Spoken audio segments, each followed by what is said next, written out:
Ikaw ba ay business owner or nagbabalak magtayo ng business? Ang project po na ito ay para sa'yo. Sa baba, shop house. Sa taas ay bahay. Tara po, tignan natin to.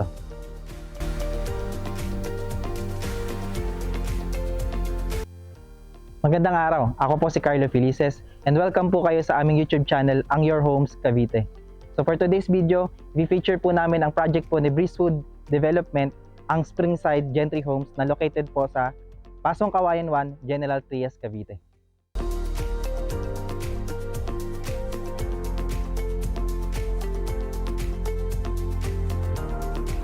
Ang features po natin dito, may dalawa na po itong toilet and bath, may dalawang bedroom sa second floor, may space for living and dining area sa second floor, and at the same time po, yung space po natin sa shop house po natin dito sa ground floor.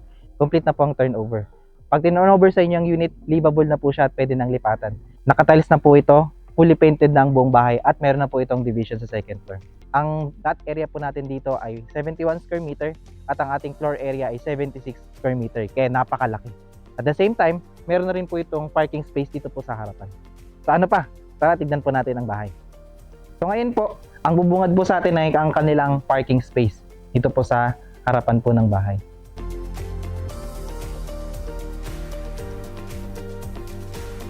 Pasukin po natin ang loob. Dito po, ito po yung sinasabi ko sa inyo kanina na shop house po nila. Ito po ay naka-sliding door na. And makikita nyo po, bubungad po sa atin ng space para sa ating shop house.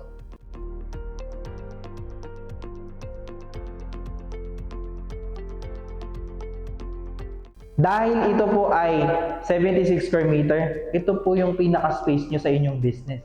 Dito po sa side po natin, makikita po natin ang kanilang sink. Complete na rin po ang pagkaka-turnover na po ito.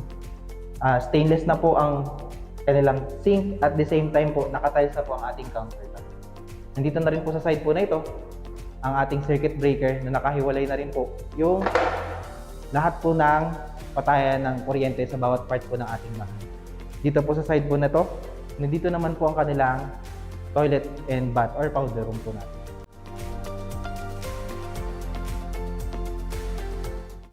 Pagpunta po natin dito sa gilid, nandito naman po ang kanilang space for service area na meron po itong 2 meters na allocation. At mapapansin po natin bago tayo umakyat sa taas, naka-high ceiling na rin po ito.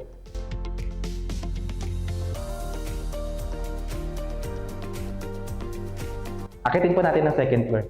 Dito po, pag-akit po natin sa hagdan, meron po tayong 1, 2, 3, 4, 5, 6, 7 na concrete na steps sa ating hagdanan. At the same time, pagkatapos po ng concrete na hagdanan, naka-wooden na po ito.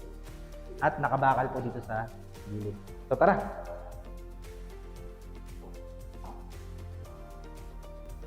Pagkakit po natin sa second floor, bubungad po sa atin ang space nila. Meron po tayong space dito na pwede nyo paglagyan po na living area. So dito po, mapansin po natin, nandito na po yung space po nila for dining area. Meron na rin po itong counter at kitchen sink. Ito po ay stainless na rin po ito. And mapapansin po natin, nandito na rin po yung kanilang toilet and bath sa second floor.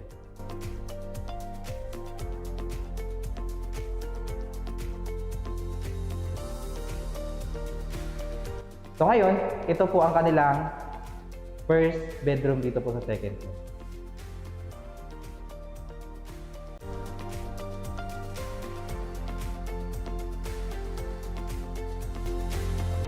And ito po ang kanilang second bedroom.